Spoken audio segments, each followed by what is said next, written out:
మరి కారణంతో కూడా ఆరాధన కూడా మానకూడదు.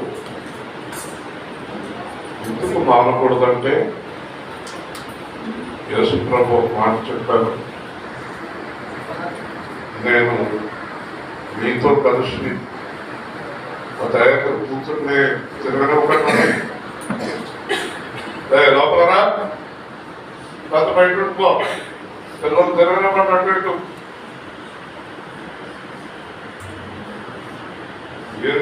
మార్కెట్ ఏంటిది అక్కడ తినడానికి. కాబట్టి నేను మీతో కలిసి పరలోకము తాగే వరకు ఈ రాక్షసునిక తాగను అన్నాడు. సంఘము అంటే యేసుక్రీస్తు యొక్క శరీరం, దానికి శిరస్సు ఆయన. ఎవరైతే సంఘానికి మందిరానికి రాలేదో వారు శిరస్సు లేనివారు, అంటే క్రీస్తు లేనివారు. కాబట్టి పరిస్థితుల్లోని కూడా మనము సంఘానికి ఏదైనా భయంకరమైన పరిస్థితి, ఈరోజు ఒక 10 మంది వరకు తనతో పాటు వచ్చారు, ఇక్కడి నుంచి అక్కడి వరకు వచ్చారు. ఏమంటే ఈరోజు గృహప్రవేశం ఉందండి, దాని గురించి కత్తో పాటు వచ్చాం. అలాగున ఆరాధన పోగొట్టుకోనకుండా కొంతమంది రాజమండ్రి కూడా వస్తామండి 7 గంటలకే కదా అని అంటూ ఉంటారు. చేత దేవుని యందు ఆసక్తి, వాక్యమందు ఆసక్తి, శిరస్సు లేనటువంటి మొండెము సంఘములకు రాకపోవడం. ఇప్పుడు ఈరోజు మీరు వచ్చారనుకోండి, ఈరోజు మీకు చాలా ముఖ్యమైన వాక్యాలు అందజేయబడతాయి.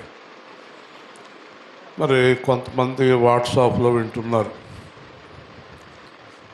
వాట్సాప్లో వినడం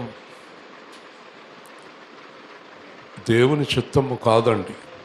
అంటే వాట్సాప్లో ఆరాధన చేయటం దేవుని చిత్తం కాదు. మనం ఒక సంఘముగా ఆరాధన చేసుకోవాలి. అందుకే హైదరాబాదులో కూడా కొంతమంది మన సంఘస్థులు వాట్సాప్లో ఆరాధనలో పాల్గొని, మరి మీరు ఎలా చెప్తున్నారు ఎలాగంటే అని అన్నప్పుడు అక్కడ సంఘం ఏర్పాటైంది. సాయంత్రం ఆరాధన రాజేష్ గృహంలో చేస్తున్నారు, మీరందరూ అక్కడికి వెళుతున్నారు. కాబట్టి మా అబ్బాయి కూడా ఇంటికాడ కూర్చుని ఆరాధన చేయకూడదు, సంఘానికి వెళ్ళాలి. అందుకే అక్కడ కూడా ఆరాధన ఏర్పాటైంది. ఇది ప్రభువు నియమించింది, ఈ యొక్క ఆజ్ఞ ప్రభువుది. సంఘము సత్యమునకు స్తంభము. అలాగే ప్రకటన గ్రంథం ఇంటికెళ్ళి చూడండి, సంఘానికి ఉత్తరం రాశాడు. 7 సంఘాలకి ప్రభు ఉత్తరం రాశాడు, కానీ వ్యక్తిగతంగా ఎవరికి ఉత్తరం రాయలేదు, సంఘానికి ఉత్తరం రాశాడు. కాబట్టి ఆ ఉత్తరం చదవాలంటే ఆ సంఘంలోనే చదవాలి. కాబట్టి వ్యక్తిగతమైన ఉత్తరం ప్రభు రాయలేదు, సంఘానికి ఉత్తరం రాశాడు. కాబట్టి సండే స్కూల్కి పిల్లల్ని మాననివ్వకండి, ఆరాధనకు మీరు మానకండి. ఒకే ఒక్క కారణం, అనారోగ్య కారణం. అదొక్కటే దేవుడు ఒప్పుకుంటాడు. ఇక అందరికీ ఒక శ్రేష్టమైన మాట, అనారోగ్యంతో ఆదివారం ఆగిపోయేవాళ్ళు ఎవ్వరూ ఉండరు. దేవుని స్తోత్రం. చూసారా, మరి అనారోగ్యం కూడా రానివ్వడు దేవుడు. ఆదివారం నాడు అనారోగ్యంతో ఇంటికాడ ఉండేవారు ఉండరు సాధారణంగా, ఇంకేదో మరీ విపత్కరమైన పరిస్థితులు తప్ప. మీరందరూ ఆరాధనలో పాల్గొని వాక్యాన్ని వినడానికి సిద్ధపడండి. ఈరోజు చాలామంది గృహప్రవేశాలకి, పెళ్ళిళ్ళకి వెళ్ళారు. చాలా సంతోషం కదండి. కాకపోతే వారు ఏమని వాగ్దానం చేస్తారంటే, యేసు ప్రభు కోసం మేము ఏదైనా విడిచిపెడతాం, పెళ్ళి తప్ప, సువార్తలు తప్ప. ఎగ్గొట్టేస్తున్నారు సువార్తలకి. కళ్ళు మూసుకుందాం, లీనమవుదాం, దేవుణ్ణి మాట్లాడమని అడుగుదాం. ప్రభువా, నాతో మాట్లాడు, నీ స్వరము నాకు వినిపించు, నీ వాక్యములో నాకు సేద తీర్చుము. మీ యొక్క రెక్కల చాటున నన్ను భద్రపరచుము. ప్రభువా, మీ ఆత్మతో నన్ను నడిపించుము. నేను నీ మందిరానికి, నీ సంఘానికి వచ్చాను. నాతో స్పష్టముగా మాట్లాడుము. నీ స్వరము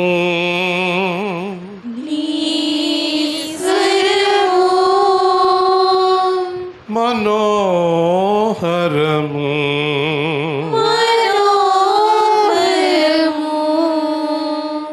నీ రూపము ఎంతో సౌందర్యము,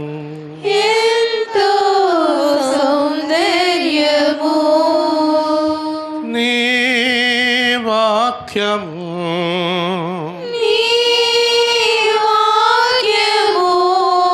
ఎంతో మధురం,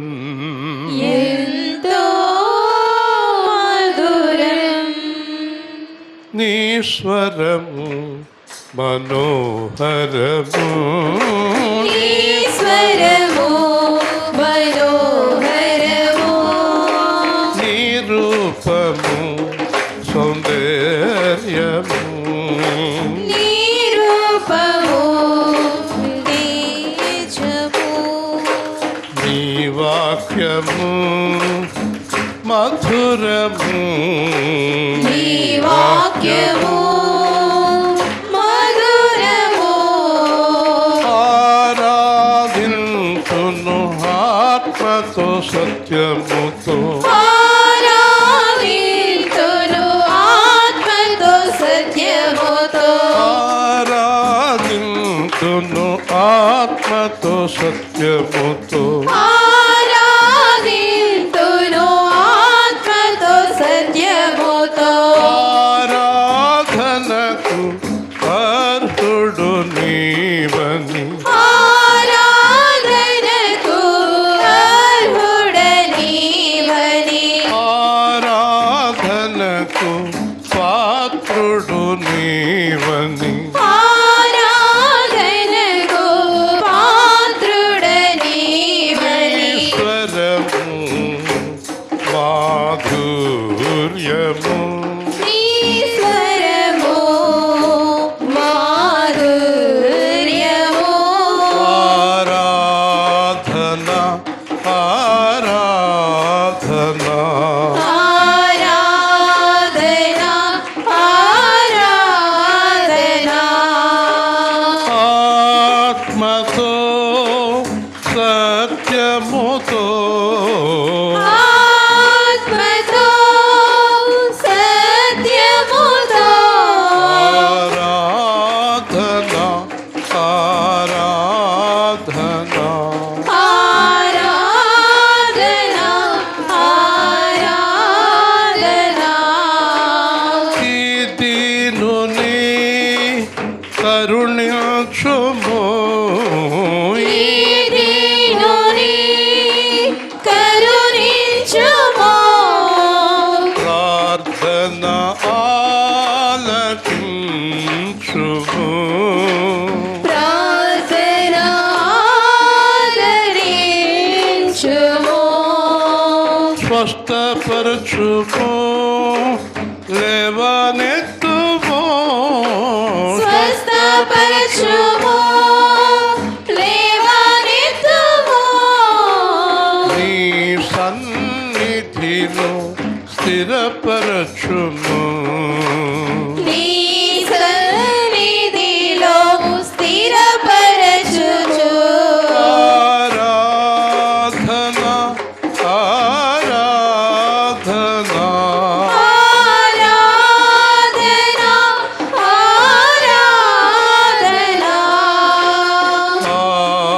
ఆత్మతో సత్యముతో ఆత్మతో సత్యముతో ఆరాధన ఆరాధన ఆరాధన ఆరాధన జ్ఞానమిచ్చువాడా ధైర్యమిచ్చువాడా జ్ఞానమిచ్చువాడా ధైర్యమిచ్చువాడా బలపరచువాడా నడిపించువాడా బలపరచువాడా నడిపించువాడా నేనున్నానని నాతో చెప్పి నేనున్నానని నాతో చెప్పి విడువనని వాగ్దానము చేసి విడువదని వాగ్దానము చేసి ఆదరించువాడా స్థిరపరచువాడా ఆదరించువాడా స్థిరపరచువాడా ఆత్మతో సత్యముతో ఆరాధన ఆత్మతో సత్యముతో ఆరాధన ఆరాధన ఆరాధన ఆరాధన ఆరాధన ఎంతో బలమైన దేవా ఆరాధన ఎంతో బలమైన దేవా ఆరాధన మా పక్షముగా యుద్ధము చేయువాడా పక్షమున యుద్ధము చేయువాడా శత్రువులను ఓడించువాడా శత్రువులను ఓడించువాడా జయమిచ్చువాడా జయశాలి యేసు జయమిచ్చువాడా జయశాలి యేసు జయమిచ్చువాడా జయశాలి యేసు జయమిచ్చువాడా జయశాలి యేసు ఆరాధన స్తుతి ఆరాధన ఆరాధన స్తుతి ఆరాధన ఆరాధన స్తుతి ఆరాధన ఆరాధన స్తుతి ఆరాధన ఆరాధన స్తుతి ఆరాధన యేసు ఆరాధన స్తుతి ఆరాధన యేసు ప్రార్థన చేసుకుందాం. ప్రార్థన అంటే మనకున్న ఇబ్బందులన్నీ దేవుడితో మాట్లాడుకోవచ్చు. మీకేం కావాలో అడగొచ్చు, న్యాయమైన కోరికలు.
ఆమేన్.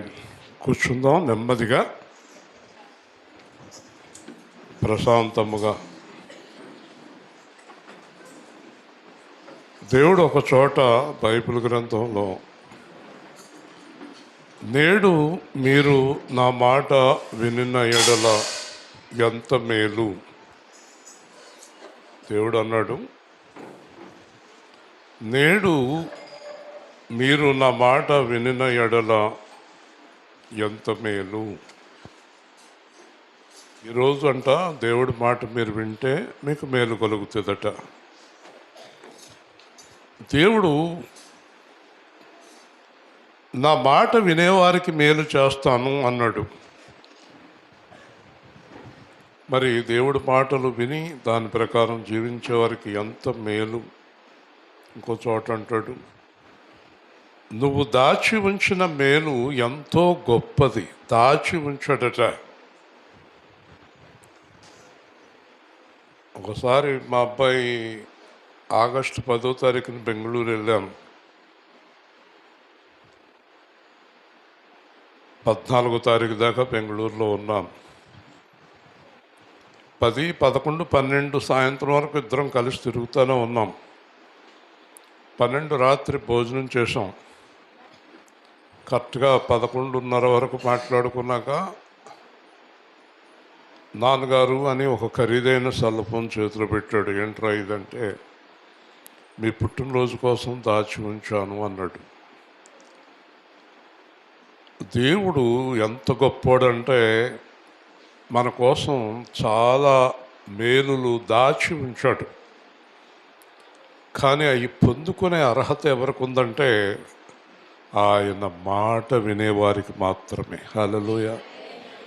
ఆయన మాట వినని వారికి ఆ బహుమానం దాచి ఉంచుతాడు అని చెప్పలేను, కానీ కొంతకాలం దాచి ఆ బహుమానం ఇవ్వాలనుకున్న వారికి మాట వినడం లేదు కనుక ఇంకొకరికి మాట వినేవారికి ఆ బహుమానం ఇచ్చేస్తాడు. దేవుని స్తోత్రం. అంటే మన బహుమానం ఎవరికో ఇచ్చేస్తాడు. అందుకే అన్నాడు పౌలు, నీకు కలిగిన దానిని గట్టిగా పట్టుకొనుము. మనమంట దేవుడిచ్చినవన్నీ గట్టిగా పట్టుకోవాలి ఆత్మతో, హృదయంతో. అప్పుడు మన బహుమానం మనకే దొరుకుతుంది, ఇంకెవరికి ఇవ్వడం. ఈరోజు రాజమండ్రిలో కదిలారు, కత్తోపాళ్ళు కదిలారు, వేలుపూరు వారు కదులుతారో లేకపోతే మళ్ళీ నేనే కదలాలో నాకు తెలియదు. కదులుతాం అంటే మనుషులు కాదండి, హృదయం. చాలా కదిలారు. రాజమండ్రిలో కారులో దింపుతుంటే ఒక అమ్మాయి, ఈరోజు నా హృదయం కదిలింది. హృదయం కదిలితే దేవుడు కదులుతాడు. పేతురు రాసిన మొదటి పత్రిక 2వ అధ్యాయం 1వ వచనము నుండి 8వ వచనము వరకు 214వ పేజీ. ఈ ప్రసన్నమణి గారి పేజీ నెంబర్ అడుగుతుంది.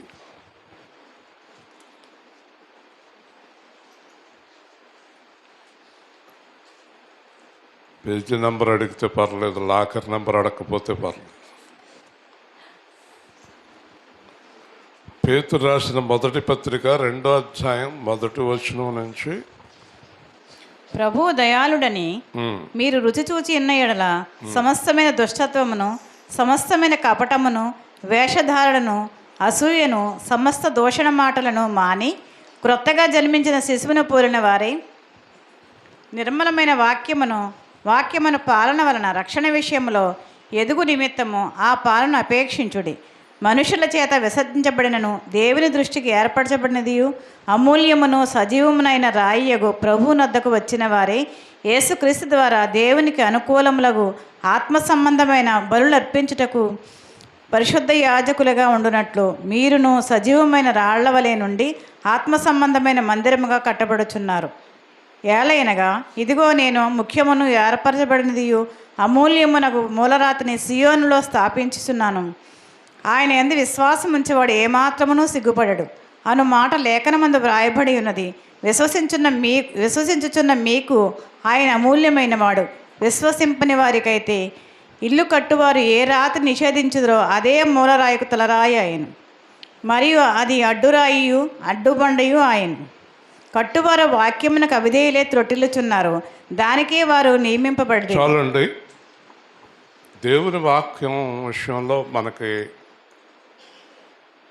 దేశం అంతా పేరుంది. అనేక వందల వేల మంది వింటున్నారు వాట్సాప్లో, ఫేస్బుక్లో. వాక్యము దేవుడిచ్చిన అభిషేకం మన సంఘానికి ఉంది. ఈ గొప్ప సత్యాలు అనుసరించేవారుగా ఇందాక ప్రేమ్ కుమార్ అంటుడు, మన సంఘంలోనే కొంతమంది రకరకాలుగా ఉంటున్నారంటే ఇంకా వేరే సంఘాల్లో మొత్తానికి అసలు ఉండరేమోనండి. ఎందుకంటే సంఘం దారి తప్పటం పాస్టర్ గారి తప్పు అవుతుంది మొదట. ఎందుకంటే సరిగ్గా బోధించకపోతే, సరిగ్గా బోధింతే సంఘం తప్పు అవుతుంది, తప్పిన వారు తప్పు అవుతుంది. చాలా సంఘాల్లో బోధ అంతా కూడా అది ఏ మూలకెళ్ళినా డబ్బు కూడావే బోధిస్తారు. అది ఏ మూలకెళ్ళినా మొదలు పెడతాం, బాగానే మొదలెడతారు, చివరికి పెట్టుకెళ్ళి అక్కడ ముగింతారు. కాబట్టి మీరు కానుకలు ఇవ్వవలను అని ముగింతారు. కానీ మన సంఘంలో బోధ క్రీస్తు యేసుతో ప్రారంభమై క్రీస్తు యేసుతో ముగుస్తుంది. హల్లెలూయా. వేరే సంభాషణలు ఏమి ఉండవు మన సంఘంలో. కాబట్టి పాస్టర్ గారితో చాలా వరకు తప్పు ఉంటుంది. చాలా సంఘాలు నేను చూశాను, ఆ పాస్టర్ గారి తప్పే ఎక్కువ కనిపించింది. అతన్ని బట్టి వాళ్ళు అలా తయారయ్యారు. కాబట్టి ఈ సంఘంలో దారి తప్పుతున్న వారిది వాళ్ళదే తప్పు. ఇక్కడ పాస్టర్ గారు తప్పు అనటానికి అవకాశం లేదు. ఎందుకంటే మీకు జరిగిన కార్యాలు అన్నీ ముందే చెప్పేశాను నేను మీకు. ముఖ్యంగా మందిరంలో ఎలాంటి సంబంధాలు కలిగి ఉండొద్దని చెప్పాను. డబ్బు సంబంధాలు కానీ, అక్రమ సంబంధాలు కానీ, విపరీతమైన స్నేహాలు కానీ, కలిసి వ్యాపారాలు కానీ, కలిసి ఆర్థిక సంబంధమైన విషయాలు కానీ సంఘంలో ఉండకూడదని చెప్పాను. ఎందుకంటే జాక్ పూనం గారు ఒకరోజు వాక్యం చెప్పినప్పుడు విని ఆశ్చర్యపోయాను. తర్వాత నాకు దారి దొరికింది అనుకున్నాను. ఆయన 4 సంవత్సరాల కిందట వాక్యం అంటుంటే మా సంఘంలో ఉండేవాళ్ళందరూ కూడా 1,000 రూపాయలు ఒకరికి ఇంకొకరికి ఇవ్వాలన్నా నాకు తెలియకుండా ఇవ్వద్దని రూల్స్ పెట్టాను అన్నాడు ఆయన. 1000 రూపాయలు రూల్స్ అట. చూసారండి, వెంటనే నాకు భలే దారి దొరికిందని చెప్పి ఇక్కడ కూడా చెప్పాను. అలాగే సంఘంలో అక్రమ సంబంధాలు, సంఘాల్లోనే ఆడపిల్లలు, మగపిల్లలు, పెద్దోళ్ళు, చిన్నోళ్ళు రకరకాలుగా సంబంధాలు కలిగి ఉంటారు. కొన్ని సంఘంలో వ్యాపారాలు చేస్తూ ఉంటారు. సంఘస్థులు వ్యాపారాలు చేస్తూ ఉంటారు. ఇవన్నీ ఎక్కడికి దారి తీస్తాయంటే నరకానికి దారి తీస్తాయి. దేవుని స్తోత్రం. దేవుణ్ణి విడిచిపెట్టే పరిస్థితులు ఏర్పడతాయి. ఒక 2 దెబ్బలాడుకుని 2 కలిపి సంఘానికి మానేస్తారు. ఒక 4 దెబ్బలాడుకుని 4 కలిపి సంఘానికి మానేస్తారు. దేవుణ్ణి దూషిస్తారు, సేవకుడిని దూషిస్తారు. కాబట్టి సంఘంలో ఎప్పుడు కూడా ఏ విధమైనటువంటి సంబంధాలు ఉండకూడదు. మరలా ఇంకొకసారి హెచ్చరిస్తూ ఉన్నాను, ఇది దేవుడు పెట్టినటువంటి రూల్, పౌలు గారు పెట్టినటువంటి రూల్, యేసుక్రీస్తు పెట్టినటువంటి రూలు. ఉదాహరణకి పేతురు గారు యేసు ప్రభు ఇంట్లో కూర్చుని ఉన్నప్పుడు పన్ను కట్టించుకుని వారు వచ్చినప్పుడు పేతురు గారి దగ్గర రూపాయి లేదు, యేసు ప్రభు దగ్గర రూపాయి లేదు. కాబట్టి యేసు ప్రభు అన్నాడు, మనం పన్ను కట్టాలా? మనం పరలోకంలో అయితే పన్ను కట్టక్కలేదు, ఈ లోకంలో పన్ను కట్టాలి కనుక నువ్వు వెళ్ళి ఒక చేపను పట్టుకో, చేప నోట్లో మన ఇద్దరికి పన్ను సరిపోద్ది అన్నాడు. అలాగ క్రీస్తు మీద ఆధారపడే సంఘమై ఉండాలి ఈ సంఘం. దేవుని స్తోత్రం. చూసారండి ఎంత అద్భుతం జరిగిందో. మీ జీవితాల్లో కూడా అలాగే జరుగుతుంది. రాత్రి చెప్పాను, నా జీవితంలో కూడా అలాగే జరిగింది. దేవుడు అన్నీ సమకూరుస్తాడు. ఎవరిని చేయి చాపవలసిన అవసరం లే. మీరు ఇలాంటి సంబంధాలు కలిగి ఉండటం వల్ల ఖచ్చితంగా పరలోకాన్ని కోల్పోతారు. దేవుని స్తోత్రం. ఎందుకంటే మీరు దూషించుకుంటారు, కొట్టుకుంటారు, తిట్టుకుంటారు. అలాంటి వారిని దేవుడు పరలోకానికి రానివ్వడం. చాలా స్ట్రిక్ట్ దేవుడు. ఒక్క బూతు మాట కూడా నోటి వెంబడి రాకూడదు. మీకు గొడవలు ఎందుకు వస్తున్నాయి? నా మాట వినకపోవట చేతే కదా అన్నాడు యేసు. దేవుని స్తోత్రం. చూసారండి. కాబట్టి మనము చాలా జాగ్రత్తగా ఉందాం. ఈ లోకంలో ఉన్నంతకాలం దేవుడికి దగ్గరగా, లోకానికి దూరముగా ఉందాం. దేవుడికి దగ్గరగా, లోకానికి దూరముగా. నేను స్నేహం చేయడానికి చాలా ఆలోచిస్తాను. యేసు ప్రభు నా ముఖ్య స్నేహితుడు. యేసు ప్రభు స్నేహం చెయ్యమన్న వారితోటే స్నేహం చేస్తా. యేసు ప్రభు వద్దన్న వారితోటి స్నేహం చేయను.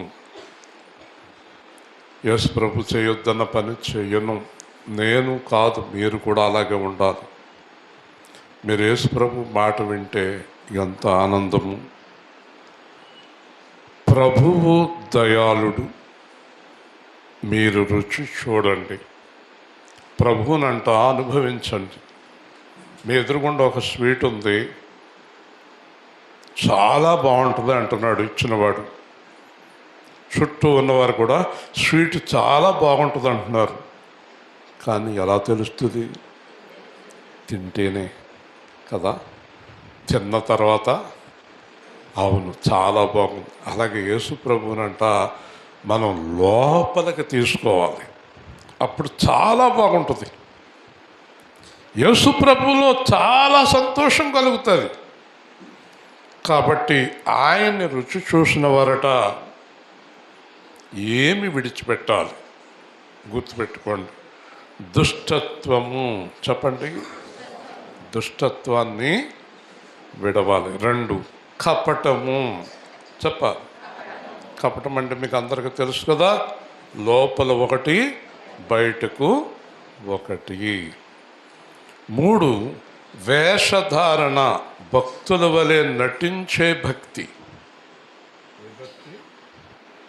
భక్తుల వలె నటించే భక్తి. ఒక ఆవిడ ప్రార్థన చేస్తుంది. ప్రార్థన చేసినప్పుడు ఆవిడ లోపల గదిలో ప్రార్థన చేసుకుంటుంది. నేను వెళ్ళి వరండాలో కూర్చున్నా. ప్రభువా ప్రభువా క్షమించు, కరుణించు అని ప్రార్థన చేస్తా. వాళ్ళ అమ్మాయిని కేకేసింది. అమ్మాయి, నీకు బుద్ధి ఉందా? పాస్టర్ గారు వచ్చి అంతసేపు అయింది కూర్చుని. మళ్ళీ ప్రభువా క్షమించు ప్రభు. ఆ ప్రార్థన కూడా నాకు వినబడేలా చేస్తుంది. మళ్ళీ వాళ్ళ అమ్మాయిని కేకేస్తుంది, టీ పెట్టమంటుంది, పాస్టర్ గారిని కూర్చోమని అంటుంది. ఆవిడ ప్రార్థన చేస్తుందా? దాని బదులు వచ్చేసి నా దగ్గర కూర్చోవచ్చు కదా. ఆ బడుపక్కల ప్రార్థన ఎందుకు దేవుడికి? కాబట్టి వేషధారుల వలె, పైకి భక్తి గలవారి వలె లోపల భక్తి లేనివారు కదండి.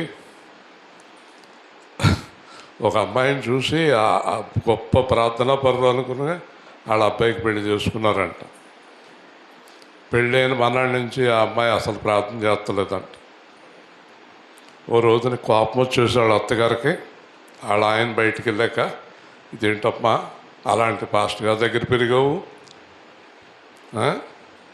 అలాంటి ప్రార్థనాపరుడి దగ్గర పెరిగావు, నువ్వు ప్రార్థన చేసుకుంటావు అని కదా పెళ్లి చేసుకున్నావంటే, పాస్టర్ గారు చెప్పినట్టే చేశాను కదంటే అంత.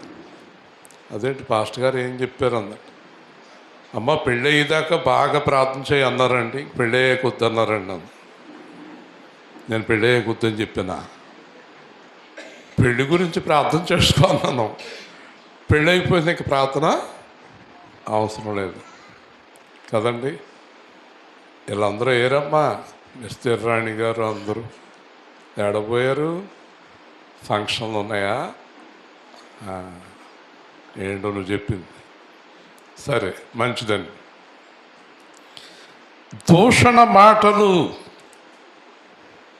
ఏం మానేయాలి? నోటమ్మట చెడ్డ మాట రాకూడదు. దూషణ మాటలు ఎలా ఉండాలట? క్రొత్తగా జన్మించిన శిశువులను పోలిన వారై. అప్పుడే పుట్టిన బిడ్డ. నేను చాలామందిని చూస్తాను, ఎందుకంటే ఆవిడ నొప్పులు గొడవ, ఆవిడ ఆపరేషన్ గొడవ ఎలాగున్నా బయట నా పని అయిపోద్ది. వీళ్ళు అంటారు, పిల్లోడు పిల్ల పుట్టేదాకా మీరు వెళ్ళకండి, మీ చేతిలో పెట్టి ప్రార్థన చేసేదాకా మీరు వెళ్ళకండి అంటారు. ఏం చేయను, ఇంకా అలాగే నుంచుంటాను.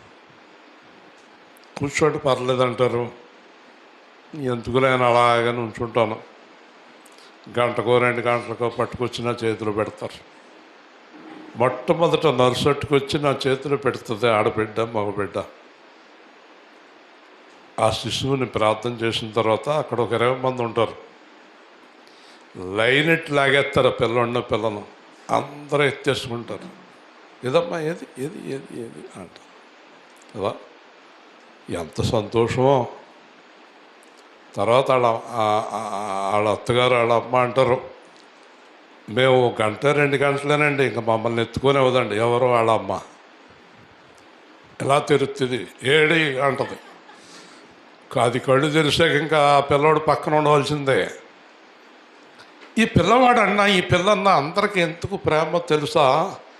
అప్పుడే పుట్టిన బిడ్డ. బైబిల్లో యేసు ప్రభు చెప్పాడు, దేవుణ్ణి చూస్తూ ఉంటారు అన్నట్టు. హల్లెలూయా. ఆ పిల్లలు ఎవరిని చూస్తూ ఉంటారు? దేవుడు వాళ్ళని ఆడిస్తూ ఉంటాడంట. వీడు మషాలేం ఆ చిన్నప్పుడు ఎక్కువ నా దగ్గర ఉండేవాడు. అప్పుడప్పుడు నవ్వేవాడు. నాకు భయం వేసింది. తర్వాత ఏంటి ఇలా నవ్వుతున్నాడు ఏంటి అనుకుంటే, ప్రభు వాళ్ళ వంక చూసి నవ్వుతుంటే వాళ్ళ ప్రభువుని చూసి నవ్వుతూ ఉంటారు. మనకేం తెలియదు. దేవుని స్తోత్రం చెప్పండి. కాబట్టి దేవుడు అన్నాడు, వారు నా ముఖము చూస్తారు, వాళ్ళకి కనిపిస్తాడు దేవుడు. కనుక ఎవరైతే యేసు ప్రభువుని నమ్ముకున్నవారు ఆ చంటి పిల్లలంత నిర్మలంగా ఉంటారో వాళ్ళు దేవుణ్ణి చూడగలుగుతారు. హల్లెలూయా చెప్పండి. అంత నిర్మలంగా ఉండాలి. కానీ మన ముఖాలు ఎంత బాగుంటాయి కదా. కాటు ముఖాలు, ముదురు ముఖాలు, భయంకరమైన ముఖాలు. Face is indication of heart. హృదయంలో ద్వేషం, కోపం, అసూయ ఉంటే ముఖంలో చిరునవ్వు ఎలా వస్తుందండి? హృదయంలో చెడు ఆలోచన ఉంటే ముఖంలో చిరునవ్వు ఎలా వస్తుంది? హృదయంలో కపటపు ఆలోచన ఉంటే ముఖంలో చిరునవ్వు ఎలా వస్తుంది? ఆ పిల్లవాడికి ఏమన్నా తెలుసా? అందుకే ఎవరు నవ్విస్తాడనే నవ్వుతాడు. ఆడు కొంతమందికి నవ్వడండోయ్. చూసారా? కొంతమంది నవ్వించినాం, కొంతమంది నవ్విస్తూ నవ్వుతారు. వాళ్ళకి తెలుసు, పిల్లలకి తెలుసు. పిల్లలు ఎత్తుకుంటామంటే ఎవరి దగ్గరికి వెళ్ళారో వాళ్ళని మాత్రమే నమ్మాలి మనం. మేము రోమని ఎవరి దగ్గరికి అంటారో వాళ్ళని మనం నమ్మక్కలేదు. అర్థమైందండి? పిల్లలు కనిపెట్టేస్తారు, వాళ్ళకి బాగా తెలుసు. ఓకేనా? ఇప్పుడు ఇంతకీ మన సబ్జెక్ట్ ఏంటంటే, యేసు ప్రభుని నమ్ముకున్న వాళ్ళట ఆ పిల్లల్లాగా ఉండాలట. అంతేకాదు, పాలు వాళ్ళకి ఎంతో ఇష్టమైన ఆహారం, అది కూడా తల్లి పాలు. తల్లి పాలు మించిన ఆరోగ్యం ప్రపంచంలో ఇంకోటి లేదండి. రాజు అని పనుందా? ఎప్పుడూ ఇబ్బందిగా కూర్చుంటావు, వెళ్ళిపోయినట్టు ఫ్రీగా కూర్చో. కాబట్టి ఈ పాలు నిర్మలమైనటువంటి తల్లిపాలు, తల్లి పాలిచ్చేటప్పుడు అనుకుంటుందట, బైబిల్లోనే ఉంది, నేను ఒక పిల్లవాడిని కని ఉన్నాను అని గర్వపడిపోతూ ఉంటుందట. దేవుని స్తోత్రం. ఎంత గర్వం వస్తుందంట ఆ పిల్లని చూసుకుని. ఐ గాట్ ప్రమోషన్, నాకు ప్రమోషన్ వచ్చింది అనుకుంటుందంట. ఆడెతికి నెత్తి మీద కూర్తే డిమోషన్. ఓకే, మంచిది. ఆ పాలట దేవుని వాక్యము. హల్లెలూయా చెప్పండి. ఆ పాలు దేవుని వాక్యము. దేవుడులాగా ఉండి దేవుని వాక్యం అనే పాలులో రక్షణలో ఎదుగుచు. దేంట్లో ఎదగాలి చెప్పాలి? రక్షణలో ఎదుగుచు. అలా ఎదిగేవారు ఎలా ఉంటారో తెలుసండి? వాళ్ళని చూస్తే ముచ్చట వేస్తుంది, వాళ్ళతో మాట్లాడబుద్ధి వేస్తుంది, వాళ్ళతో కూర్చోబుద్ధి వేస్తుంది కదండి. వాళ్ళతోటి ఎంతో సంతోషంగా ఉండబుద్ధి వేస్తుంది. ఒకసారి ఒక ఆయన, నేను ఇంకో పాస్టర్ గారు కూర్చున్నాం. కూర్చుంటే పేరు వద్దులండి. ఆయన అన్నాడు, నాకు ఇస్రాయేల్ గారికి ఇవ్వబుద్ధి వేస్తుంది, మీకు ఇవ్వబుద్ధి వేస్తలేదు అన్నాడు. నేను అన్నాను, కొంప ముంచేశారండి బాబు అన్న. అన్నాడు, ఈ కాడి నుంచి నన్ను ఆయన తీసుకెళ్ళండి ఎక్కడికనే, ముంచేశారు నా కొంప అన్నాను. ఇంకంతే, ఎక్కడికి వెళ్ళినా నన్ను కాకేశివుడు కాదు. అర్థమైందండి. కొంతమందిని చూస్తే పెట్టబుద్ధట, కొంతమందిని చూస్తే కొట్టబుద్ధి. కాబట్టి రక్షణలో ఎదిగేవారిని చూస్తే మనకు చాలా సంతోషం కలిగేలాగా వాళ్ళు ఉంటారు. అది రక్షణలో ఎదగడం. తర్వాత చూద్దాం. మనుష్యుల చేత విసర్జింపబడినను. ఈరోజు ప్రపంచంలో జనాభా 800 కోట్ల మంది. 800 కోట్ల మందిలో 780 కోట్ల మంది యేసుప్రభువుని అంగీకరించలేదు. వేల్పూర్లో చూడండి, మీరు వేల్పూర్ చూడండి, 40,000 జనాభాలో 4,000 కూడా లేరు క్రైస్తవులు. ఆ 4,000లో ఈ నిర్మలమైన క్రైస్తవులు 400 ఉంటారేమో తెలియదు. మరి ఎందుచేత యేసు ప్రభువుని లోకము ఒప్పుకోలేదు? యేసు ప్రభు అంటే లోకానికి ఎందుకు ఇష్టము లేదు? కారణం మీకు ఎవరికైనా తెలుసండి? యేసు ప్రభువు లోకాన్ని ప్రేమించవద్దు అని చెప్తాడు. ఏం చెప్తాడు? మళ్ళీ చెప్పండి. లోకాన్ని ప్రేమించవద్దు అని చెప్పినప్పుడు లోకాన్ని ప్రేమించే వారికి యేసుప్రభు అంటే ఇష్టం ఉండదు. నేనంటేనే ఎగిరెగిరి పడతారు కొంతమంది. ఇంక యేసుప్రభుని ఒప్పుకుంటారా? అలా చేయొద్దు, ఇలా చేయొద్దు, అలా ఉండొద్దు, ఇలా ఉండటానికి వీలు లేదు అని యేసుప్రభు చెప్తున్నప్పుడు నచ్చదు వాళ్ళకి, నచ్చదు. మీరు లోకాన్ని ప్రేమించొద్దు, పాపం చేయొద్దు, విచారం చేయొద్దు, తాగొద్దు, తిరగొద్దు, ఎవరిది దోసుకోవద్దు, ఎవరిది ఆశించొద్దు, నీకున్న దాంతో తృప్తిగా ఉండు, ఎవరిది తీసుకోవద్దంటే అలాగలా కుదురుతుందండి అన్న లోపల అనుకుంటారు. లంచం తీసుకునేవాడికి లంచం తీసుకోవద్దంటే నచ్చుతుందా? తప్పు చేసేవాడికి అలా జీవించడానికి వీలు లేదంటే నచ్చుతుందా? అందుకే ప్రపంచంలో చాలామందికి యేసు ప్రభు అంటే ఇష్టము ఉండదు. కానీ ఇక్కడ రాయబడింది ఏంటంటే, మనుషులు కాదన్నా కూడా యేసు ప్రభుని దేవుడే ఏర్పాటు చేశాడు. హల్లెలూయా. ఇంకా మనం ఏమీ చేయలేం. వేల్పూర్ మీద ఒక ఆఫీసర్ని వేశారనుకోండి గవర్నమెంటు, 40,000 మంది వెళ్ళి ఆయన దగ్గర సంతకం చేయించుకుంటేనే కానీ మీకు ఏది రాదన్నారు అనుకోండి, వెళ్తారా వెళ్ళరా? నాకు ఇష్టం లేదని అంటారా? మీకు ఇష్టం లేనివాడే ఉన్నాడు అక్కడ, కానీ ఏం చేయాలి? మాట్లాడరండి, సంతకము చేయించుకోవాలి. అందుకే దేవుడు అన్నాడు, ప్రతి నాలుక నా కుమారుడు నామాన్ని పాడాలి, ప్రతి మోకాలు నా కుమారుడి దగ్గర వంగాలన్నాడు. అంతే. హల్లెలూయా. ఇంకేమి చేయలేం మనం. వేరే ఏ విధంగానూ మనకు దారి లేదు. యేసుప్రభువే దారి, మార్గము, సత్యము, జీవము. కాబట్టి దేవుడు ఏర్పరిచినటువంటి సజీవమైన రాయి అయిన ప్రభు. దేవుడు ఎవరంటే సజీవమైన వాడు. మీకు దేవుని మహిమ తెలియటం లేదు. దేవుడు ఏదైనా చేయగలడు. చెప్పండి, మళ్ళీ చెప్పండి. దేవుడు ఏదైనా, మనిషి ఏమీ చేయలేడు. మనిషి ఏమీ చేయలేడు. అందుకే ప్రభు అన్నాడు, ఇది మనుష్యులకు అసాధ్యమే, దేవునికి సమస్తము సాధ్యమే. దేవునికి సమస్తము సాధ్యమే. జాగ్రత్తగా వినండి.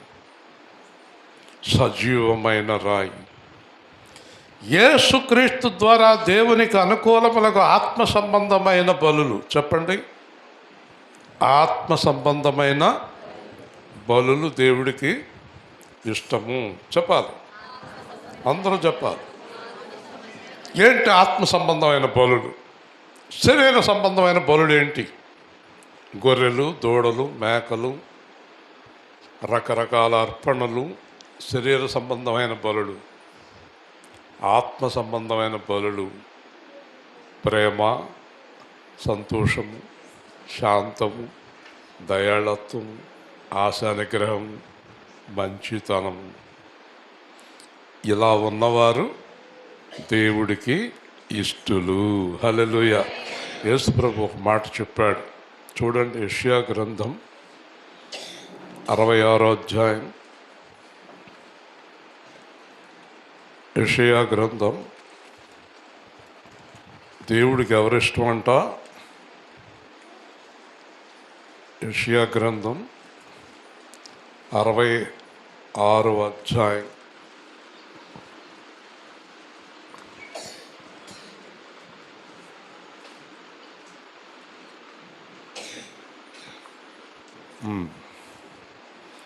యెషయా గ్రంథం 66వ అధ్యాయం 2వ వచనం.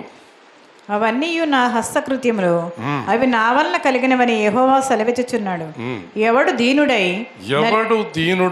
నలిగిన హృదయం గలవాడై నా మాట విని వణుకుచుండును వానినే నేను దృష్టించుచున్నాను. హల్లెలూయా, హల్లెలూయా. దేవుడికి ఎవరిష్టం? దేవుడికి ఎవరిష్టం? విరిగి నలిగిన హృదయం గలవారు. వాళ్ళు ఏ బలి ఇవ్వకపోయినా ఆయన వారిని అంగీకరిస్తాడు. 1,000,000 ఐశ్వర్యం నన్ను వెదకి వచ్చి నీకది సమమురా. 1,000,000 ఐశ్వర్యం నన్ను వెదకి వచ్చినను నీకది సమమురా. సంపద, సిరి సంపద, యేసయ్యా నిన్ను గూర్చిన తలంపులే నాకు నీ సన్నిధే నా పెన్నిధి దేవా. ఎవరైతే హృదయంలో దేవుణ్ణి ప్రతిష్ఠించుకుని గర్వం లేకుండా యథార్థంగా పరిశుద్ధంగా జీవించారో వాళ్ళు చేసే ప్రతి ప్రార్థన నేను వింటానంటున్నాడు. వినాలి. అటు ఇటు చూడకూడదు, మాట్లాడకూడదు. అలాంటి వారి ప్రార్థన నేను వింటాను. నాకు పనులు కాదు అవసరమైనవి, మీ ప్రవర్తన. ఇక్కడ కానుకలు ఇచ్చేసి బయటికి వెళ్ళి దెబ్బలాడి, ఇక్కడ కానుకలు ఇచ్చేసి బయటికి వెళ్ళి మోసం చేసి, ఇక్కడ కానుకలు ఇచ్చేసి బయటికి వెళ్ళి తప్పుడు పనులు చేసి గర్వించి, అలాంటి వారు నాకు అవసరం లేదు. నేను వారి ప్రార్థన వినను. కాబట్టి ఆత్మ సంబంధులైన బలులు అర్పించుకుంటారు, పరిశుద్ధమైన యాజకులుగా ఉండునట్లు సజీవమైన రాళ్ల వలె నుండి ఆత్మ సంబంధమైన మందిరముగా కట్టుచున్నారు. దేవుడికి మందిరంగా కట్టబడాలి. దేవుడికి మనం మందిరంగా కట్టబడాలి. ఏ విధంగా? దేవుడు నిన్ను చేతిలోనికి తీసుకొని మొదటి రాయ, పునాది రాయ యేసుక్రీస్తు, తర్వాత రాయ, తర్వాత రాయ, తర్వాత రాయ, తర్వాత రాయ. యేసుక్రీస్తుతోటి మందిరాన్ని ప్రారంభించిన దేవుడు ఒక్కొక్క రాయితోటి మందిరం పూర్తి చేస్తాడట.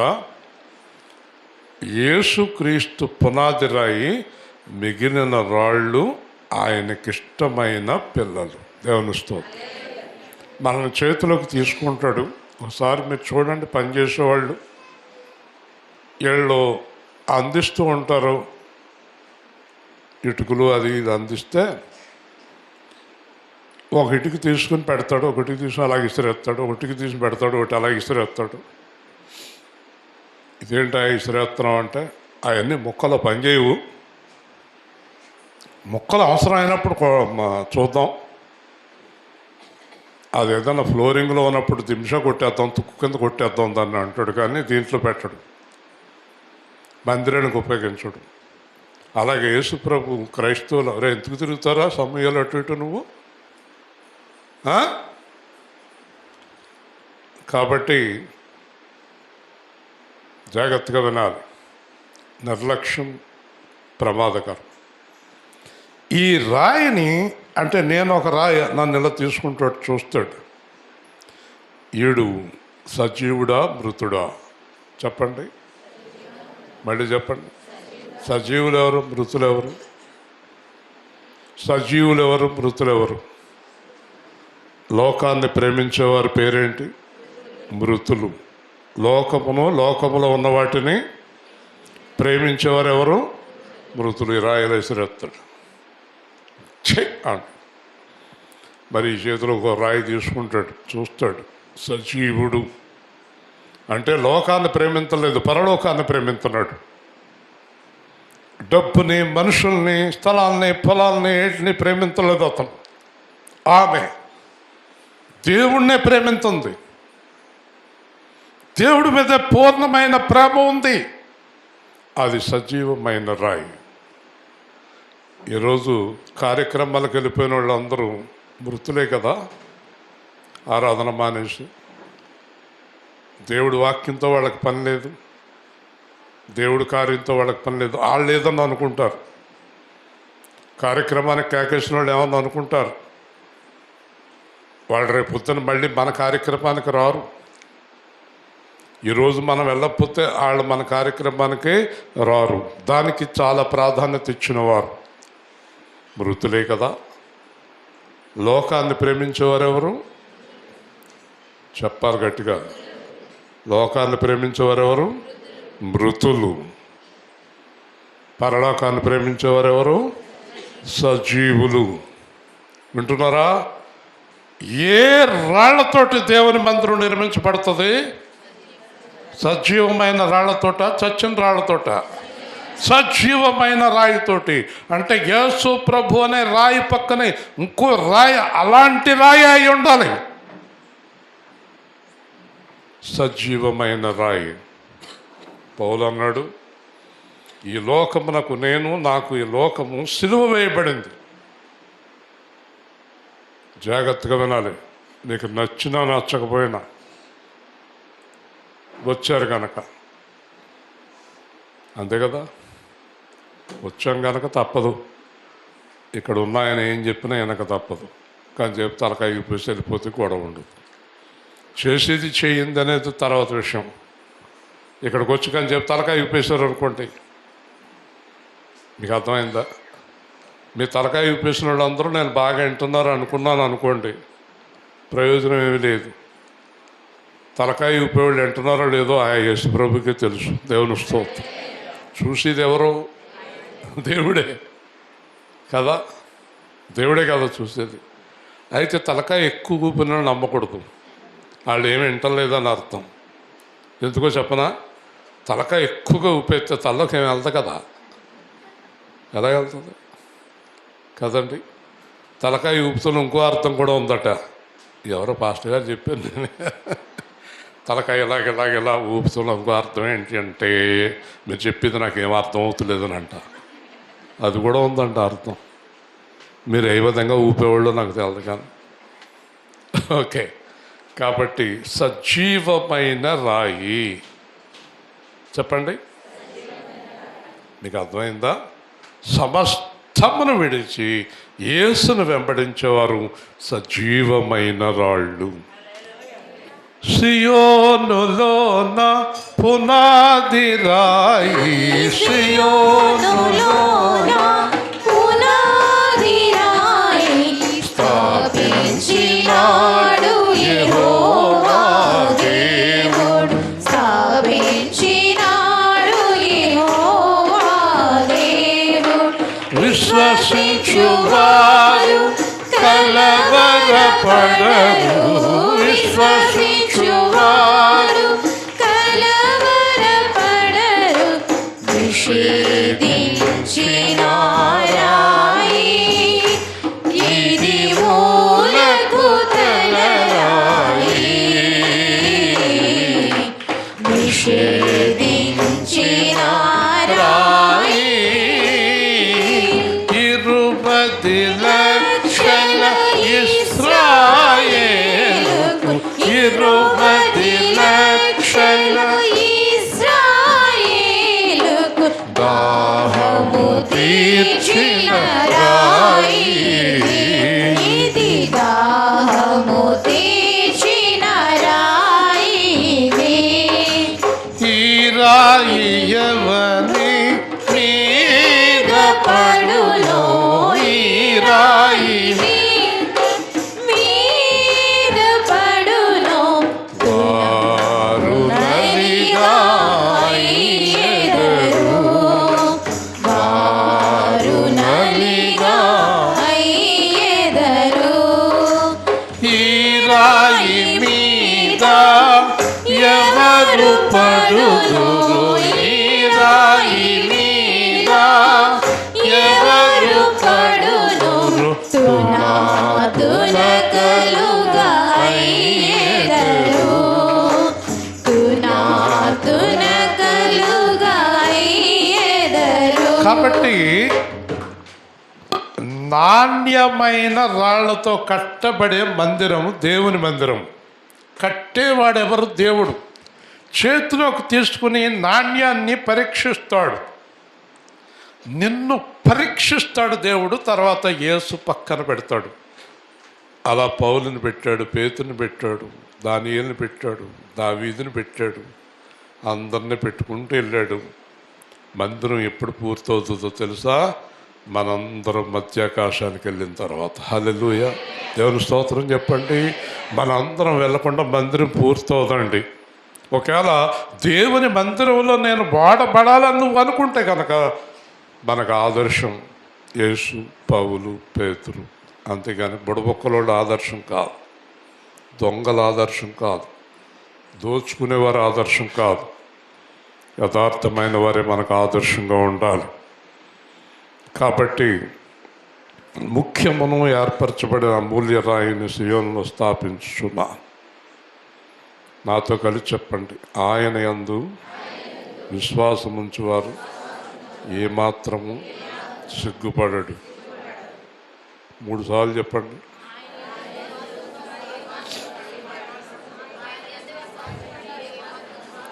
ఎవడోడోడోడోడోడోడోడో. ఆ?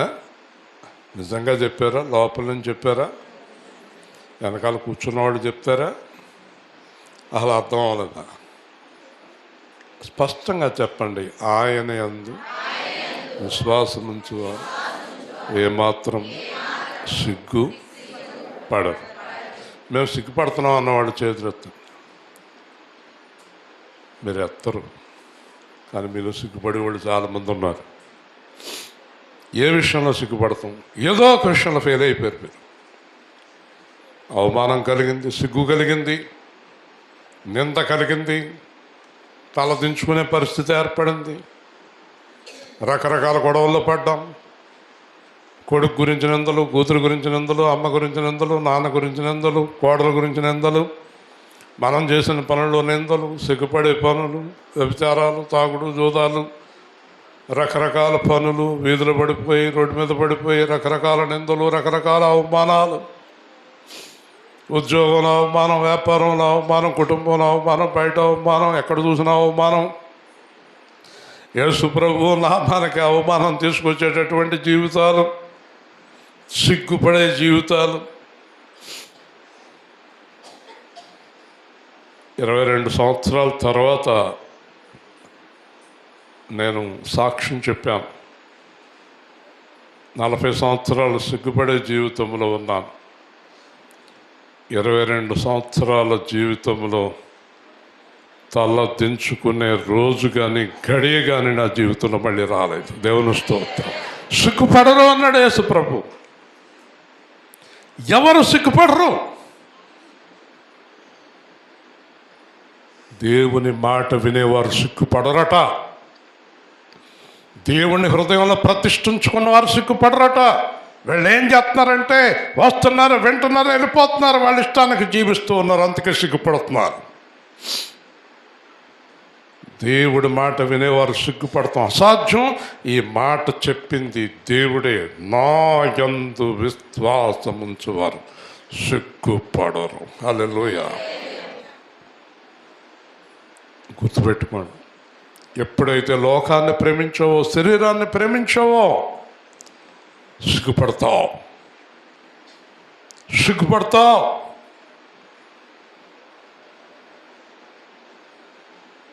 వింటున్నారా? తప్పు చేస్తున్నారు. 10 మంది కంటిలో పడ్డారు, తల దించుకోవాల్సి వచ్చింది. తప్పు చేస్తున్నారు. ఆ గదిలో వెళ్ళి అందరూ బయట తాళం పెట్టారు, వీధందరిని కాకేశారు, తాళం తీశారు, ఇద్దరిని బయటికి రమ్మన్నారు. ఆ ఇద్దరు ఈ ఊరు వదిలి వెళ్ళిపోయారు. సిగ్గుపడ్డారు. వాళ్ళు కాదు, వాళ్ళ ఇంట్లో వాళ్ళు, వీధిలో వాళ్ళు అందరూ సిగ్గుపడ్డారు. లంచం తీసుకున్నాడు, అరెస్ట్ అయ్యాడు, సిగ్గుపడ్డాడు, జైల్లో పడేశారు. ఎవరు సిగ్గుపడరు? ఎవరు సిగ్గుపడరు? యేసుక్రీస్తుని ధరించుకున్నవారు మరణం వరకు సిగ్గుపడరు. హల్లెలూయా. యేసుక్రీస్తులో ఉన్నవారికి సిగ్గు కలగదు. ఎందుకంటే యేసుక్రీస్తు చెప్పినట్టు జీవించే వారికి సిగ్గు కలగదు. ఇదిగో మీ రాజు ఏతెంచుచున్నాడు, మీ తలలు ఎత్తుడి. వింటున్నారా? యేసు ప్రభు ఎవరిని తీసుకెళ్తాడో తెలుసా పరలోకానికి? ఒక్కసారి ఈ మాట గుర్తుపెట్టుకోండి, తొందరగా ముగించేస్తాను వాక్యాన్ని. యేసు ప్రభు ఎవరిని తీసుకెళ్తాడంటే, ఆయన ఎవరిని బట్టి తల ఎత్తుకోగలడో వాళ్ళనే తీసుకెళ్తాడు అక్కడికి. హల్లెలూయా. గట్టిగా చెప్పాలి. ఆయన తలెత్తుకోవాలి. అవును, నా దాసుడు ఇశ్రాయేలు, నా దాసుడు దానియేలు, నా దాసుడు దావీదు, నా దాసుడు మోషే, నా హృదయానుసారమైన మనుష్యుడు దావీదు.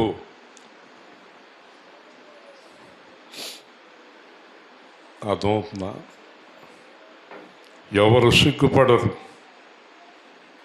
యేసు ప్రభుని ధరించుకున్న వారు సిగ్గుపడరు.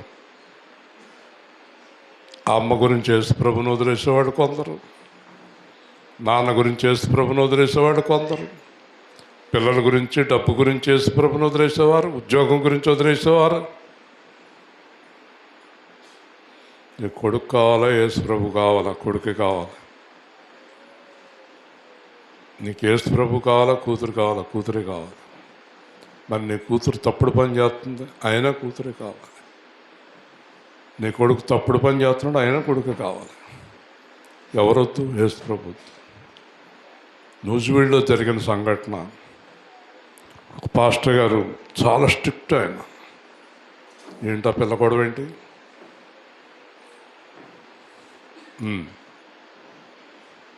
పాస్టర్ గారు చాలా స్ట్రిక్ట్. ఆ సంఘంలో ఒక అమ్మాయి చాలా అందంగా ఉంటుంది, పాస్టర్ గారు అబ్బాయి కూడా అందంగానే ఉంటాడు. వీళ్ళిద్దరూ ప్రేమించుకున్నారు. ఒకరోజు వాళ్ళిద్దరూ ఎక్కడికో వెళ్ళిపోయి పెళ్లి చేసుకున్నారు. ఎందుకంటే వాళ్ళ నాన్నగారు ఒప్పుకోరు. బయటికి వెళ్ళామంటే కొట్టేస్తాను నేను. మా అబ్బాయి అంటాడు, ఈ మధ్యలో ఈ గొడవ ఏంటండి బాబు, వాక్యం చెప్తుంటే నా నోరు ఊరికే ఉండదు, చూడుతూ ఉండలేను. కొంతమంది సంత మార్కెట్ లాగా ఉన్నా కూడా భోంచేసి పడుకుంటారు, నా వల్ల కాదు. ఏదో పిల్లలు అల్లరి చేస్తున్నారండి, నేను నిద్రపోతున్నాను కదా అంటది మహాతల్లి. ఆవిడకు దండం, కుంభకర్ణుడు చెల్లెలు కాబట్టి.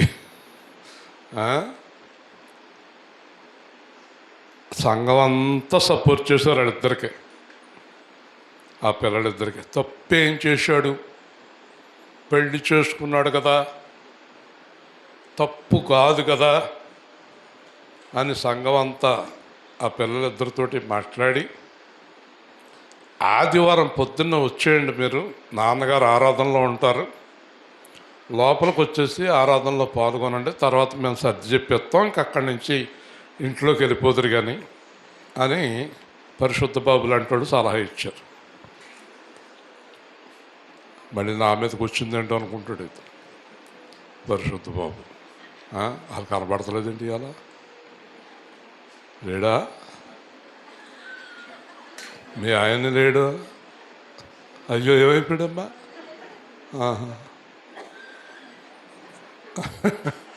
దేవుడు చూసా గుర్తు చేసుకున్నాడా? కాబట్టి ఆరాధన జరుగుతుంది, వాళ్ళిద్దరు అక్కడ నుంచున్నారు. జాగ్రత్తగా వినండి జరిగిన సంఘటన. పాస్టర్ గారు తన్మయంగా ఆరాధన చేసేస్తున్నాడు, వాళ్ళిద్దరు లోపలికి వచ్చేసారు. ఆరాధన జరిగిపోతుంది. ఆరాధన అంతా అయిపోయాక, ప్రార్థన అయిపోయిన తర్వాత కళ్ళు తెరిచాడు. ఎదురుకుండా కొడుకు, కోడలు అంటే ఈయన ఒప్పుకోలేదు కదా. ఇలా చూశాడు, బయటికి వెళ్ళిపోమన్నాడు. సంఘం అంతా లేచి అది కాదండి అన్నారు. మీ సంఘం అందరికీ చెప్తున్నాను, అతని భార్య మీకు కావాలంటే నేను వెళ్ళిపోతాను, నేను కావాలంటే వాళ్ళు వెళ్ళిపోవాలి.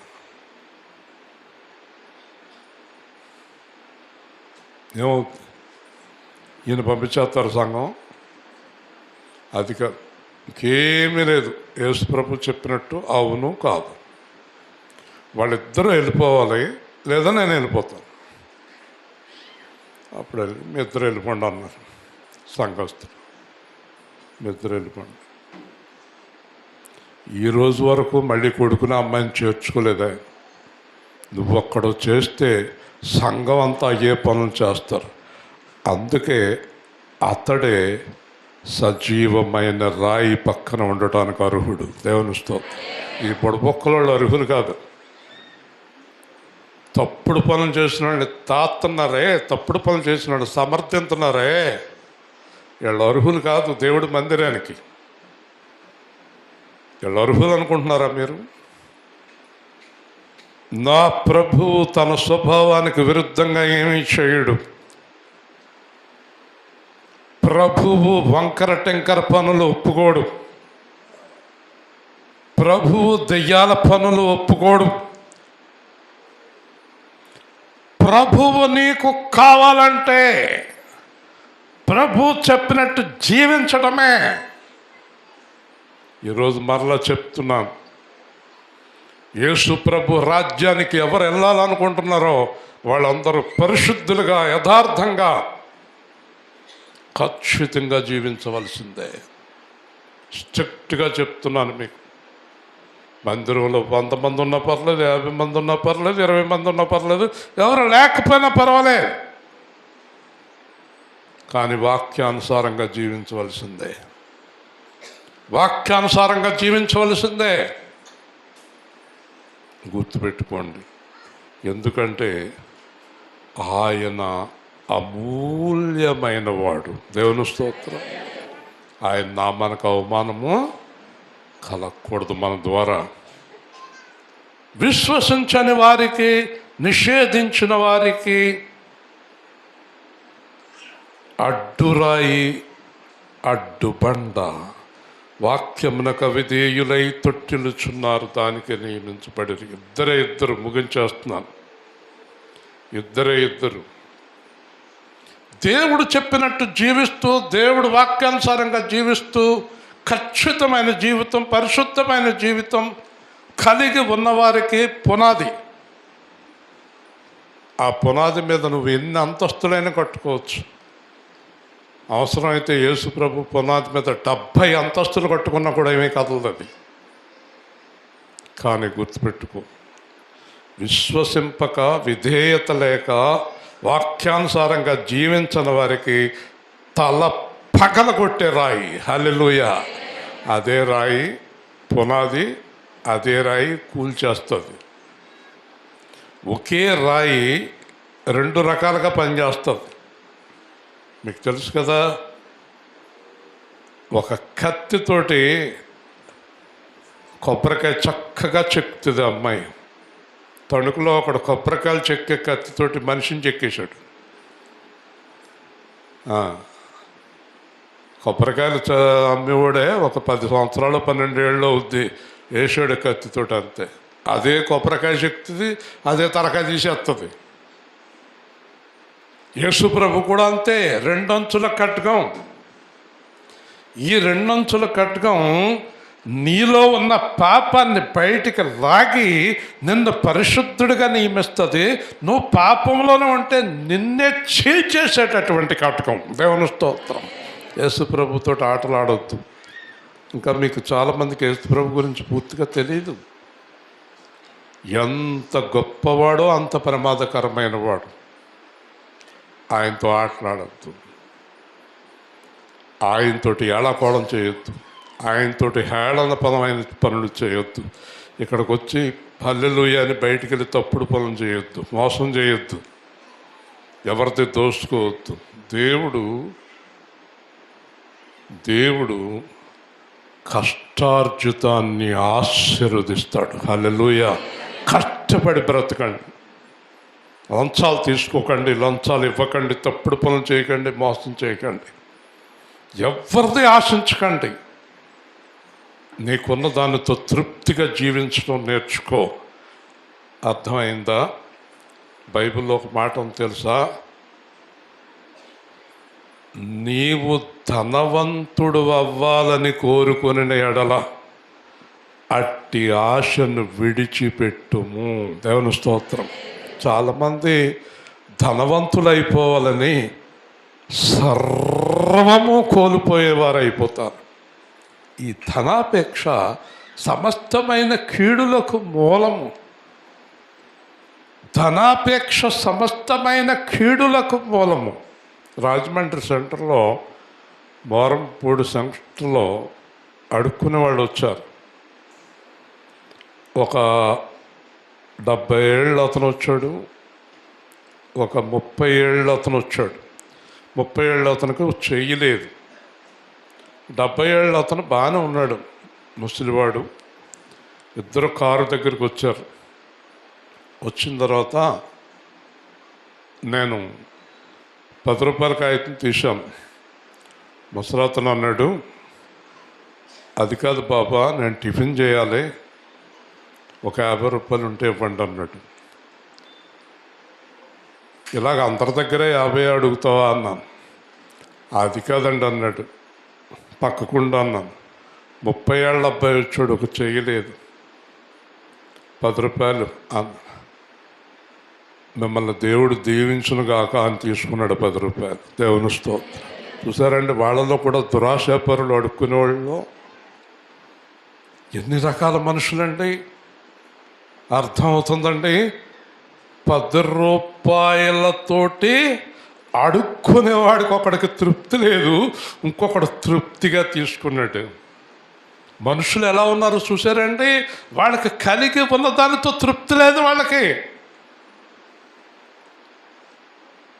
బైబిల్ చెప్తుంది, దేవుడు నీకు ఇచ్చిన దానితో తృప్తిగా జీవించును. హల్లెలూయా. కాబట్టి తన భార్యతోటి తృప్తి ఉండదు దానికి, తన భర్తతోటి తృప్తి ఉండదు దానికి. పెళ్ళి కావాల్సిన పిల్లకి పెళ్ళయ్యేవాడితోటి సంతోషిద్దామని అనుకోవటం లేదు. పెళ్ళి అవ్వాల్సిన పిల్లవాడు నా భార్య కోసం నేను పరిశుద్ధంగా జీవించాలని అనుకోవటం లేదు ఈ దినాల్లో. ప్రతి ఒక్కరు కూడా పాపపు పనులు, పాపపు మోసపు పనులతోటి జీవిస్తున్నారు. ఉద్యోగాలు చేసేవాళ్ళు జీతంతో తృప్తి పడతలేదు, లంచాలు తీసుకుంటున్నారు. వ్యాపారాలు చేసేవారు దానికి కల్తీ సరుకులు కలుపుకొని కల్తీ సరుకు అమ్ముతున్నారు, మోసం చేస్తున్నారు. ఎందుకంటే యథార్థంగా వ్యాపారం చేస్తే రోజుకు వచ్చేది 300, కల్తీ సరుకు అమ్మితే రోజుకు వచ్చేది 1000. కానీ నువ్వు కోల్పోతున్నావు దేవుని రాజ్యాన్ని. దేవుని స్తోత్రం. మనకు బయట వారితో సంబంధం లేదు, బయటోడు కూడా మనకు సంబంధం లేదు. యేసు ప్రభు దగ్గరికి ఎవరైతే వచ్చారో వాళ్ళతోటే దేవుడు మాట్లాడుతున్నాడు. ఈ పాస్టర్కి ఎన్ని కానుకలు వచ్చినా తృప్తి ఉండదు. ఇంకా లాగేద్దాం, ఇంకా లాగేద్దాం, నువ్వెత్తలేదేంటి అంటాడు. తెలుసండి, ప్రతి ఒక్కళ్ళు పైనుంచి కింద వరకు డబ్బు డబ్బు డబ్బు. విశ్వాసులు అంతే, సేవకుడు అంతే, సువార్థికులు అంతే, అందరూ కూడా. మొన్న ఒక సువార్థికుడిని అడిగితే, 3 రోజుల మీటింగ్ కోసం అడిగితే 50,000 అంట, అప్ అండ్ డౌన్ ఫ్లైట్ అంట, కూడా 2 వస్తారంట, వందే మాగదులు బుడబొక్కలోళ్ళు, ఆడిద్దరికి ఫ్లైట్ అంట, వీడికి ఫ్లైట్ అంట, వాళ్ళకి కారులంట. ఇంచుమించుగా అతను చెప్పిన ఖర్చు చూస్తే 1,30,000 అవుతుంది. మనకు వచ్చేదే 40,000-50,000 వస్తుంది. 300, 200, 400 ఎవరో 1000, 2000 ఇస్తారు ఎవరో. మనకు వచ్చే దాంతో నేను అప్పు చేసి ఆ అయ్యగారిని తీసుకొచ్చి ఇక్కడ వాక్యం చెప్పించాలా? చెప్పండి. దేవుడిని అడిగాను, ప్రభువా వీళ్ళందరూ ఇలా మాట్లాడుతున్నారంటే వాక్యం చెప్పేది నేనే కదా, నువ్వే చెప్పు. దేవుని స్తోత్రం. అందుకే ఎప్పుడు ఎవరిని గాయకలేదు నేను. ఒకవేళ దేవుని చిత్తం అయితే పిలుస్తాం. డబ్బును ఆశించని సేవకులు కూడా ఉంటారు, అలాంటి వాళ్ళు ఎవరైనా ఉంటే పిలుస్తాం. యేసు ప్రభు ఏమన్నాడు? ఉచితముగా పొందితిరి, ఉచితముగా చేయండి అన్నాడు. అర్థమైందా? ఆ మాట పక్కన పెట్టేస్తారు. ఇప్పుడు చాలామంది, మీరైనా నేనైనా, మహా గొప్పవారు ఉన్నారు. బైబిల్లో మనకు నచ్చిన మాట ఏమో అది అది మనకు సంబంధం లేదు. అది కాదండి నాతో చెప్పిన మాట, ఇది తప్పు కాదు. ముగిస్తున్నాను. వారు తొట్టిల్లుచున్నారు, దానికే వారు నియమించబడ్డారు. చెప్పండి. వారు తొట్టిల్లుచున్నారు, దానికే వారు నియమించబడ్డారు. అర్థమైంది? ఏమర్థమైందా? ఆవలెంత వస్తుందా? అర్థమైందా? మీరు ఎవరో పడిపోయారని చెప్పుకుంటారు కదా, ఎవరన్నా పడిపోయారండి. ఆర్ఆర్కే మూతికా దగ్గరికి వచ్చి విజయవాడలో పెద్ద సేవకుడంట, 600 మంది ఉండేవారంట, సడన్గా పడిపోయాడంట. పడిపోతామంటే దేంట్లో?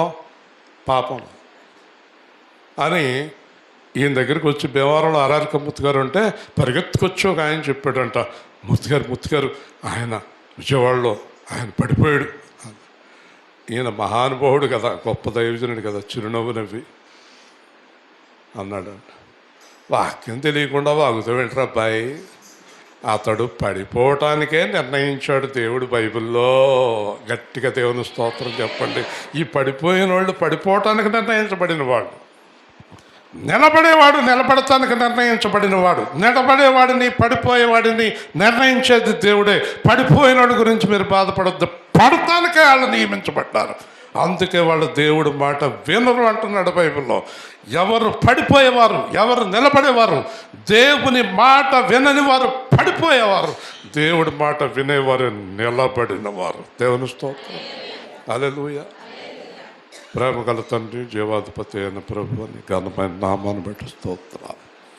ఈరోజు మధ్యాహ్న కాలం ముందు మీరు ఇచ్చిన వాక్య భాగాన్ని బట్టి స్తోత్రాలు. మేమందరము నిలబడి నిన్ను స్తుతించే భాగ్యం అనుగ్రహించమని, కూడి వచ్చిన పిల్లలందరూ పరిశుద్ధులుగా సజీవ రాళ్లుగా నీ మందిరముగా ఉండే కృప అనుగ్రహించమని అందరినీ క్షేమంగా కాపాడి రక్షిస్తున్నా క్రీస్తు యేసు నామములో ప్రార్థిస్తున్నాము తండ్రి. ఆమేన్. మంచిదండి. మీరందరూ ప్రార్థనా పూర్వకంగా